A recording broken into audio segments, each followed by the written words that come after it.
नमस्कार, जय Hind, welcome back on सम्राट आईएएस।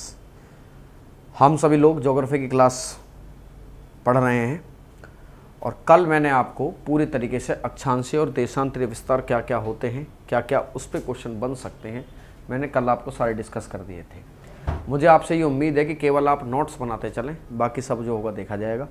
मुझे नहीं लगता कि शायद किसी किताब या किसी मैप की फ्यूचर में ज़रूरत पड़ने वाली है, और पढ़नी भी नहीं चाहिए। हमारी क्लास नोट से बढ़िया कुछ होना नहीं चाहिए। बस हमारी से मतलब है आप लोगों की, और नोट्स हालांकि मैं ही बनवाऊंगा, लेकिन फिर भी क्लास नोट से बेहतर कुछ ना हो, ये हमें कोशिश करनी है। ठीक है, आज का जो हमारा टॉपिक है, भारत की सीमा रेखाएं। भारत की सीमाएं, that is boundaries of India. Boundaries of India, Bharat की सीमाएं। भारत की सीमाओं के क्रम में आप दो प्रकार की बाउंड्रीज आप देखेंगे। सबसे पहले स्थलीय सीमाएं, द लैंड बाउंड्रीज, और उसके बाद जलीय सीमाएं।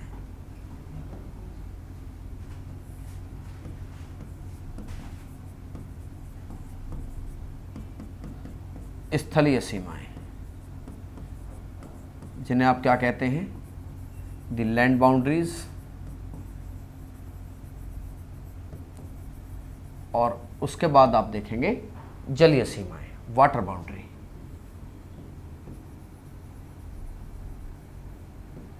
वाटर बाउंड्रीज मतलब जलीय सीमाएं, वाटर बाउंड्रीज कहते हैं। ठीक है, तो सबसे पहले हम लोग आज डिस्कस करने वाले हैं, हम थोड़ा पहले वाटर बाउंड्रीज देखें, फिर उसके बाद ऊपर की तरफ चलेंगे। ठीक है, वाटर बाउंड्रीज देखिए, हेडिंग डाल दीजिए वाटर बाउंड्रीज। जलीय सीमाएं, जलीय सीमाएं, दैट इज वाटर बाउंड्रीज।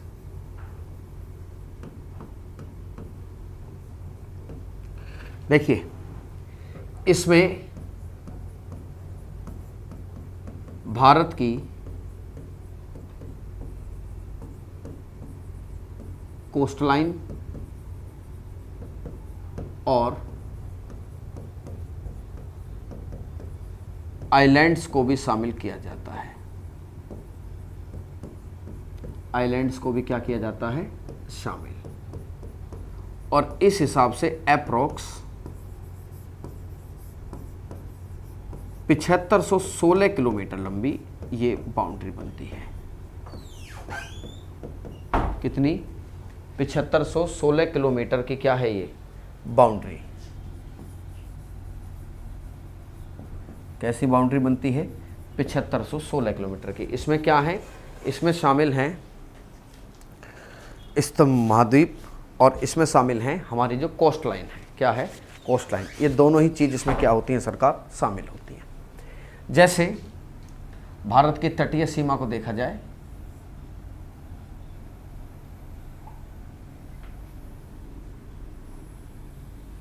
कौन सी सीमा? तटीय सीमा। तो तटीय सीमा जो है वो गुजरात से शुरू होती है। यह इधर गुजरात से, अगर आप कहां से शुरू करेंगे इसको, आप वेस्ट से शुरू करते हैं, और ईस्ट में वेस्ट बंगाल तक है। क्या है साहब? ईस्ट में वेस्ट बंगाल तक। कहां तक है? वेस्ट बंगाल तक ये बाउंड्री आपकी चली जाती है। ठीक है, देखिए साहब जरा, इस तरफ गुजरात है, और गुजरात में जो आपका कोस्ट पड़ता है, ये एक कोस्ट हुआ। थोड़ा सा इसको बड़ा कर लें ताकि ड्रॉ करने में आसानी रहे। एक कोस्ट आपका ये है, एक कोस्ट आपका ये है, और एक कोस्ट आपका ये है। तो तीन कोस्ट इस तरफ, फिर एक कोस्ट ऐसे, एक कोस्ट ऐसे और एक कोस्ट फिर ऐसे। ठीक है, देखिए क्या बनता है ये लाइन। ये है गुजरात का काठियावाड़ कोस्ट। कौन सा है? Kathiawar coastline. कौन सी कोस्ट लाइन है? Kathiawar coastline. इस तरफ आप देखिए, ये कोंकण है। कौन सा है? कोंकण। ये महाराष्ट्र में है। ये कनारी है। कौन सा है सरकार? कनारी। ठीक है, जो गुजरात और किस में आता है? गुजरात और गोवा और कर्नाटक में है। कहाँ है? गोवा और कर्नाटक में है। कौन सा कोस्ट लाइन? कनारी कोस्ट लाइन। कौन सा है? कनारी। उसके आगे चलिए आप, ये है आपका मालाबार। कौन सा है? मालाबार। ये है आपका कोरोमंडल। कौन सा है? कोरोमंडल। ये है आपका उत्तरी सकार। कौन सा है? उत्तरी सकार। और ये है आपका उत्कल। कौन सा कोस्ट है? दी उत्कल कोस्ट लाइन। और ये क्या है आपका? नॉर्दर्न सकार। कौन सा है? नॉर्दर्न सकार। तो आप ये समझ लीजिए कि आपसे ये सवाल पूछे जाते हैं कि कौन सा कोस्ट कहाँ है, कि कौन सा कोस्ट आपको कहाँ पड़ेगा। इसको आप मैप में दिखा सकते हो तुरंत कि सर काठियावाड़ तो पड़ेगा गुजरात में। ये कहाँ है? गुजरात में है। कोंकण महाराष्ट्र में है। कनारी गोवा एंड कर्नाटक में है। मालाबार केरल में है। कहाँ है सरकार? केरल में है। उसके बाद कोरोमंडल तमिलनाडु में है। कहाँ है जी? तमिलनाडु में। नॉर्दर्न सकार आंध्र प्रदेश में है। और उत्कल उड़ीसा में है। कहाँ पर है? उड़ीसा में। ये हमारी कोस्ट लाइन है जिनको आप समराइज करना है। आपको कैसे भी लगवा सकता है कि जैसे 3 दे देगा कि काठियावाड़ दे दिया, कोंकण, मालाबार, कोरोमंडल। फिर आपसे ये पूछ रहेगा कि इनमें से कौन सा वेस्ट की तरफ नहीं है, तो सीधी सी बात है कोरोमंडल नहीं है। नॉर्थ से साउथ, ये तो 4 हैं, 1 2 3 4। नॉर्थ से साउथ, साउथ से नॉर्थ। आपको क्या लगवा सकता है कि भैया थोड़ी सी हमें डायरेक्शन भी बता दो कि आखिरकार ये कहाँ ये लाई करते हैं। ठीक है, चलिए सबसे बड़ी कोस्टलाइन गुजरात की है, ये याद रखना। सबसे बड़ी कोस्टलाइन गुजरात की है। सबसे बड़ी कोस्टलाइन किसकी है? गुजरात की। फिर है आंध्र प्रदेश और देन है तमिलनाडु।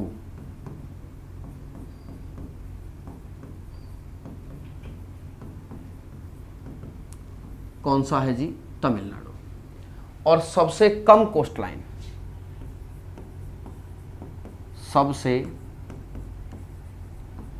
कम कोस्टलाइन, सबसे कम कोस्टलाइन वेस्ट बंगाल की है। किसकी है? वेस्ट बंगाल।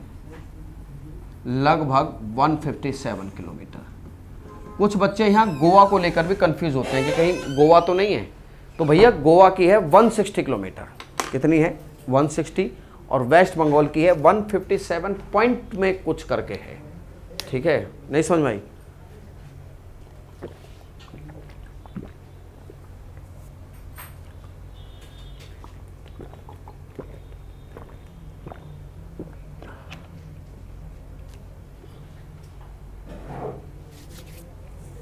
आप समझ गए होंगे।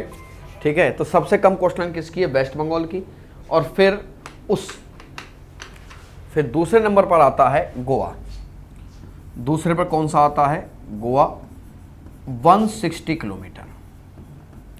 पॉइंट में भी कुछ है, नॉट शुड बी मेंशन्ड, छोड़िए जाने दीजिए उस बात को, पॉइंट में क्या रखा है। ठीक है साहब। तो आज हम पहले वाटर बाउंड्रीज के बारे में बात करेंगे। किसके बारे में बात करेंगे? वाटर बाउंड्रीज के बारे में हमें पूरी बात करनी है कि what's about the water boundaries. तो इस तरफ वाटर बाउंड्रीज के कंसर्न में एक आइलैंड पड़ता, नाम है अंडमान एंड निकोबार। क्या है? अंडमान एंड निकोबार। इस तरफ है लक्षद्वीप, दमन एंड द्वीप, फिर यहाँ पांडिचेरी है, और फिर जो है वो लैंड पार्ट में है। तो आज हम जिसके बारे में बात करेंगे वो है कौन सा? अंडमान निकोबार द्वीप समूह। कौन सा है? अंडमान निकोबार द्वीप समूह। मैंने आपको बता दिया कि इसको काउंट करो, इनको काउंट करो, 7516 किलोमीटर। कितनी है? 7516 किलोमीटर के आसपास ये बाउंड्री हमारी बनती है। तो आज हम जिस पर बात करने जा रहे हैं वो है अंडमान एंड निकोबार। कौन सा है? अंडमान एंड निकोबार।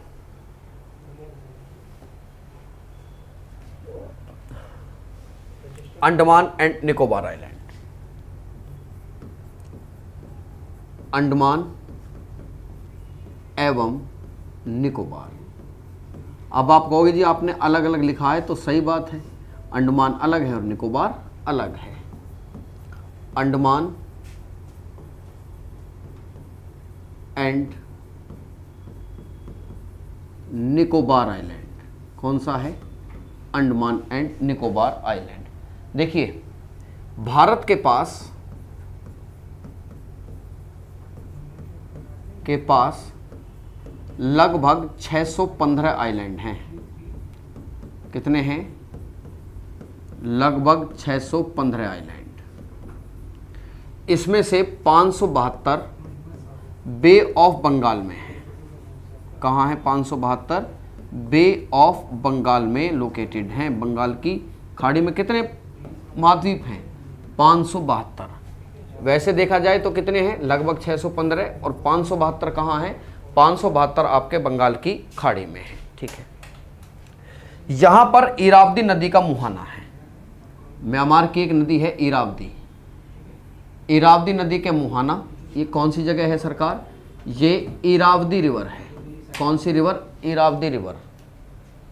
इरावदी रिवर का मुहाना है। कौन सी रिवर है? Irrawaddy river. ये इरावदी रिवर के मुहाने से शुरू होते हैं। कहां से शुरू होते हैं? ये इरावदी रिवर। कौन सी रिवर है? इरावदी रिवर के मुहाने से शुरू होते हैं। मुहाना होती है वो जगह जहां पर कोई नदी समुद्र में आकर गिर जाती है। इरावदी रिवर के मुहाने से क्या होते हैं? प्रारंभ। मुहाने से प्रारंभ है, और एक चाप की शेप में फैले हुए हैं। एक चाप, आर्क, एक चाप की शेप में क्या है? फैले हुए हैं। एक आर्क या एक चाप की शेप में है। किसमें है? चाप की शेप में है। चूंकि ये एक आर्क और या चाप की शेप में है, तो इसीलिए इन्हें आर्चियोपेलागो कहते हैं। अतः ये आर्चिपेलागो कहलाते हैं। क्या कहलाते हैं? आर्चिपेलागो। क्या कहते हैं? इन्हें आर्चिपेलागो कहते हैं। क्या कहते हैं? आर्चिपेलागो। अब कहोगे सर समझ में नहीं आई बात आर्चिपेलागो की। बिल्कुल आएगी। ये 4 अंडमान हैं ऊपर, और 3 हैं आपके निकोबार। 3 क्या हैं आपके? निकोबार हैं। अगर आप इनको बहुत ध्यान से देखोगे तो ये ऐसे शेप नहीं आ रही है, चाप जैसी। कैसी शेप है? चाप जैसी। इसीलिए इन्हें क्या कहते हैं? इन्हें आर्चियोपेलागो कहते हैं। जो चाप की कर्व की शेप में फैले हुए हैं, इरावदी नदी के मुहाने से इनकी शुरुआत होती है, इसीलिए इन्हें आर्चियोपेलागो कहते हैं। क्या कहते हैं? आर्चियोपेलागो।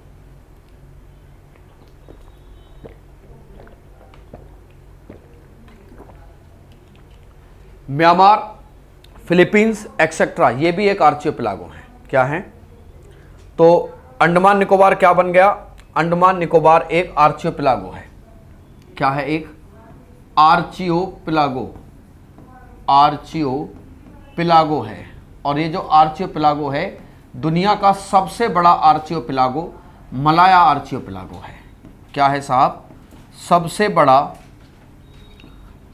बड़ा सबसे बड़ा आर्चीपिलागो, सबसे बड़ा आर्चीपिलागो मलाया आर्चीपिलागो है। कौन सा है? मलाया है। दुनिया का जो सबसे बड़ा आर्चीपिलागो है वो मलाया आर्चीपिलागो सबसे बड़ा है। तो इन्हें क्या कहते हैं? इन्हें आर्चीपिलागो कहते हैं। इनके फॉर्मेशन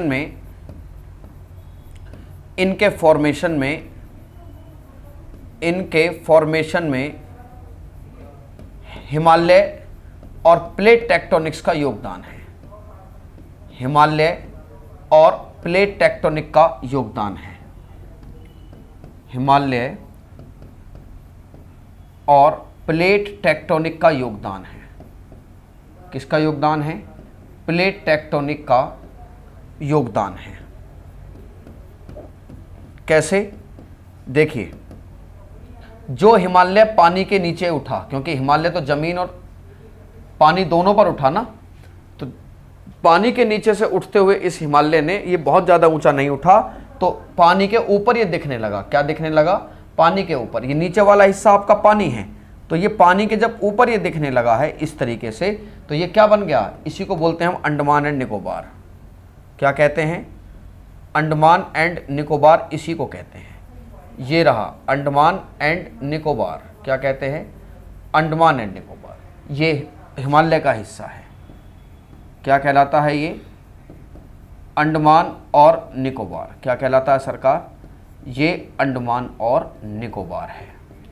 तो समझ गए, ये हिमालय का हिस्सा है। लेकिन अकेले हिमालय का ही योगदान नहीं है, प्लेट टेक्टोनिक्स भी अंदर से चल रहा है। किससे चल रहा है? प्लेट टेक्टोनिक का भी अपना इंपॉर्टेंट रोल प्ले करता है अंडमान निकोबार को बनाने में। ठीक है, अब देखिए जरा कुछ बातें याद रखिए। यहाँ की मुख्य फसल चावल है। मेन क्रॉप क्या है यहाँ की? मुख्य फसल, यहाँ की मुख्य फसल चावल है। क्या है मुख्य फसल? यहाँ पर चावल पैदा होती है सरकार, अंडमान और निकोबार में। ठीक है, मौसम जो होता है वो सुहावना रहता है सी ब्रिज की वजह से, बहुत ज़्यादा तापमान में अंतर नहीं आता। ठीक है, यहाँ जो रेशो है, सेक्स रेशो, लिंग अनुपात, यहाँ का जो लिंग अनुपात है वो कितना है? यहाँ का लिंग अनुपात है 878 महिलाएं 1000 पुरुषों पर। सेक्स रेशो 1878 और 1000 पर। ये जो रेशो है साहब, ये ratio according to census of 2011, according to census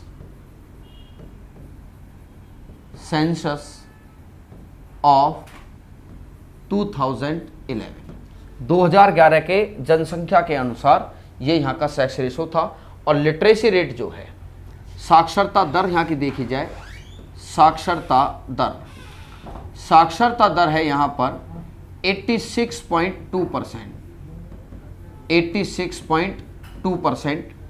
यहाँ पर कुछ ट्राइबल सोसाइटीज़ रहती हैं। क्या रहती हैं? यहाँ पर कुछ ट्राइबल सोसाइटीज़ रहती हैं।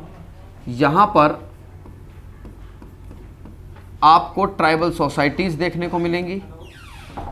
क्या देखने को मिलेंगी? Tribal societies. ये ट्राइबल सोसाइटीज़ कौन सी हैं ज़रा समझिए। कौन सी ट्राइबल सोसाइटीज़ यहाँ देखने को मिलती हैं? जोरवे, ओंग और सेंटनलीज। कौन से हैं? जोरवा,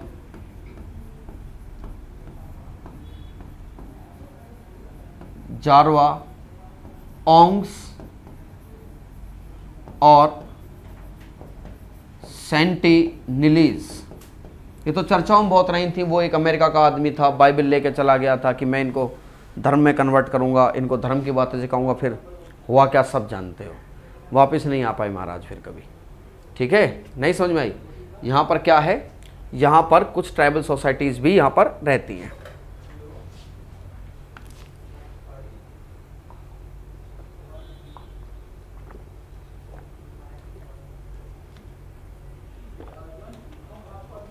ओके, यहाँ पर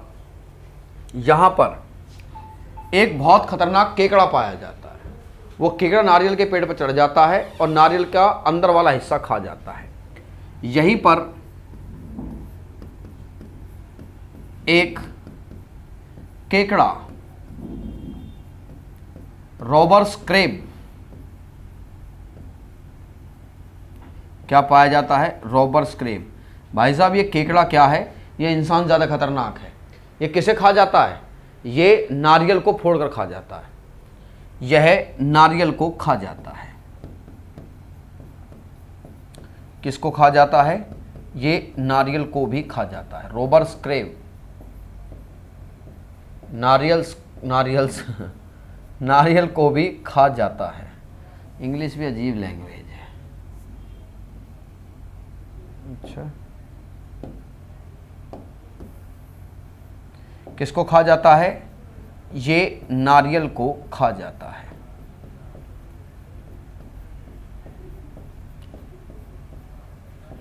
जो इनर पार्ट है ना, वाइट वाइट कलर का जो होता है गूदा नारियल का, वो तो बहुत सॉफ्ट होता है। तो ये उस हिस्से को भी ये क्या करता है? खा जाता है, जिसका नाम क्या है? रॉबर्स क्रेब, केकड़ा। क्या है ये? केकड़ा है। ठीक है, अब देखिए आप आगे की कहानी। ठीक है, एक बार आप अंडमान एंड निकोबार क्या हैं, आप बना लीजिए।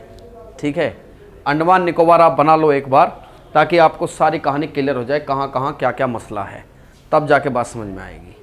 ठीक है,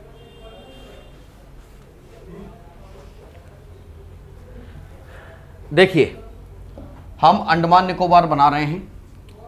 ये इरावदी नदी है। कौन सी नदी है? इरावदी। इरावदी रिवर है। ये जो इरावदी रिवर है, इरावदी रिवर के एकदम से नीचे है इनका प्रिपेरिस आइलैंड। कौन सा है? प्रिपेरिस आइलैंड है। यहाँ पर प्रिपेरिस आइलैंड यहाँ पर पड़ता है। प्रिपेरिस से आप नीचे आ जाइए, तो नीचे आप आओगे तो इनका कोको आइलैंड है। कौन सा आइलैंड है? Coco island. कौन सा आइलैंड है? Coco island. कोको आइलैंड ये म्यांमार का है। किसका है? म्यांमार का। कोको आइलैंड के नीचे अंडमान शुरू हो जाता है। क्या शुरू होता है? अंडमान। 3 और 4 अंडमान के हैं और 3 निकोबार हैं। ठीक है, यहां देखिए कोको आइलैंड और अंडमान के एकदम बीच में है कोको चैनल। कौन सा चैनल है? Coco channel. कौन सा चैनल है साहब? Coco channel. Coco channel. ठीक है, कोको चैनल के एकदम, वैसे तो इसको आप डिवाइड कर दीजिए, इसके अलग अलग नाम हैं। ये नॉर्थ अंडमान है। कौन सा अंडमान? नॉर्थ अंडमान। नॉर्थ अंडमान और बीच में क्या है फिर? कोको चैनल है। North Andaman, middle Andaman, south Andaman और लिटिल अंडमान। ठीक है, नॉर्थ, मिडिल और साउथ अंडमान, इस तरीके से 4 हैं। कोको चैनल, जब आप कोको द्वीप को पार करोगे तो वैसे तो आप नॉर्थ अंडमान में पहुंचोगे, लेकिन कई बार पूछ लेते हैं कि एकदम से जो द्वीप है उसका नाम है लैंडफॉल आइलैंड। क्या नाम है? That is landfall island. Landfall island. तो अगर आपसे ये पूछ ले कि कोको चैनल किसको अलग करता है, कोको चैनल किसको अलग करता है, कोको चैनल किस किस को अलग करता है, तो कोको चैनल में 2 बातें हैं। पहली बात तो ये भारत और म्यांमार को अलग करता है। किसको अलग करता है? भारत और म्यांमार को। पक्का। किसको अलग करता है? भारत और म्यांमार को सेपरेट करता है। दूसरा आपसे क्या पूछ ले कि कोको आइलैंड और नॉर्थ अंडमान को अलग करता है। कोको आइलैंड और कौन सा? और नॉर्थ अंडमान को। किसको अलग करता है? नॉर्थ अंडमान को। नॉर्थ अंडमान में भी एकदम सेपरेट पूछ ले तो बता देना लैंडफॉल आइलैंड। कौन सा आइलैंड है? लैंडफॉल आइलैंड को सेपरेट करता है। कौन सा? नॉर्थ अंडमान। ये नॉर्थ अंडमान ही है जिसमें सैडल पीक है। क्या है? सैडल पीक यहाँ की सबसे हाईएस्ट पीक है। कौन सी पीक है यहाँ पर? जहाँ पर सैडल पीक। कौन सी है? Saddle peak. सैडल पीक ये पूरे अंडमान एंड निकोबार की सर्वोच्च चोटी है। Highest peak of Andaman and Nicobar. Highest peak of Andaman and Nicobar, ये यहां की हाईएस्ट पीक है। कौन सी? अंडमान और निकोबार की हाईएस्ट पीक ये है। ठीक है, अब आइए साउथ अंडमान में। कहां पर? साउथ अंडमान। साउथ अंडमान में है कैपिटल। अंडमान एंड निकोबार की जो कैपिटल है वो साउथ अंडमान में है। यहां पर सरकार पोर्ट ब्लेयर है। क्या है? Port Blair. Port Blair Andaman and Nicobar की क्या है? Capital. Capital of Andaman and Nicobar. South Andaman और लिटिल अंडमान के बीच से एक चैनल जाता है जो इनको सेपरेट करता है, डंकन पास। क्या है यहां पर? ये है डंकन पास। क्या अलग करता है इनको? डंकन पास अलग करता है। Duncan pass.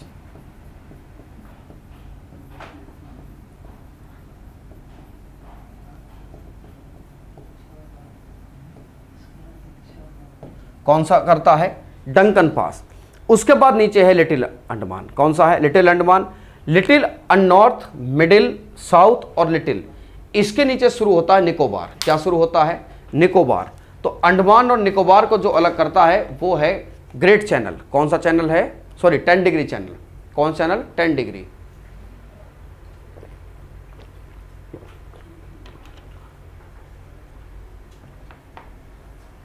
कौन सा चैनल है सर? 10 डिग्री चैनल है। कौन सा? 10 डिग्री।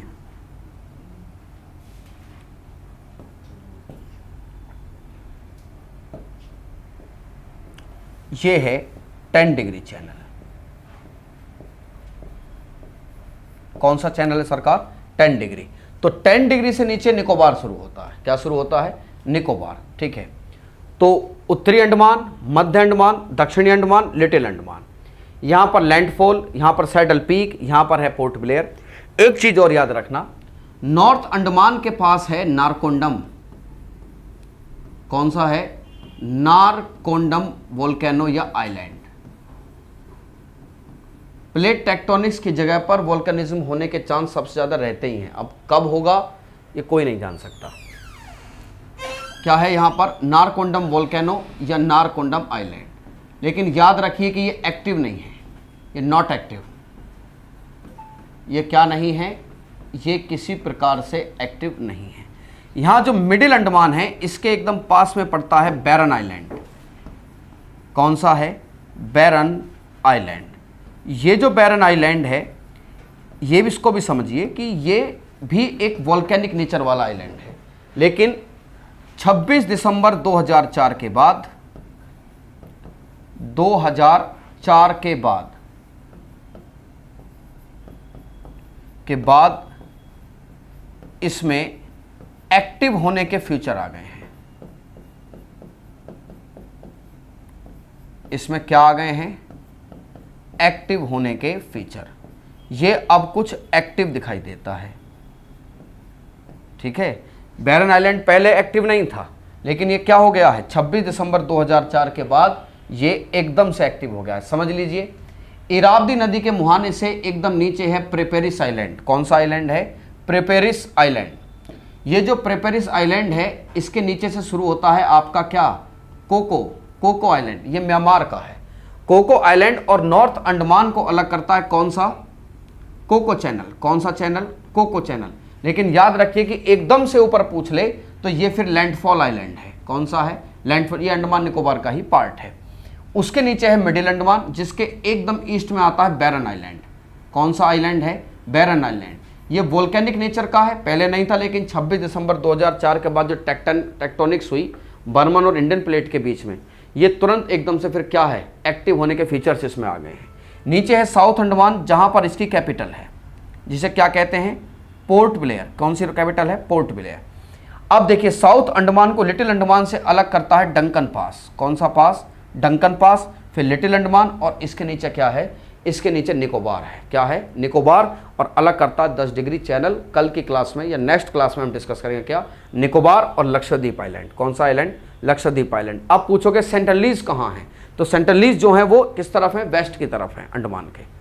ठीक है, ओके। क्लास को शेयर और सब्सक्राइब करना की जरूरत बार बार ना पड़े, ठीक है? करते रहिए भाई बच्चों।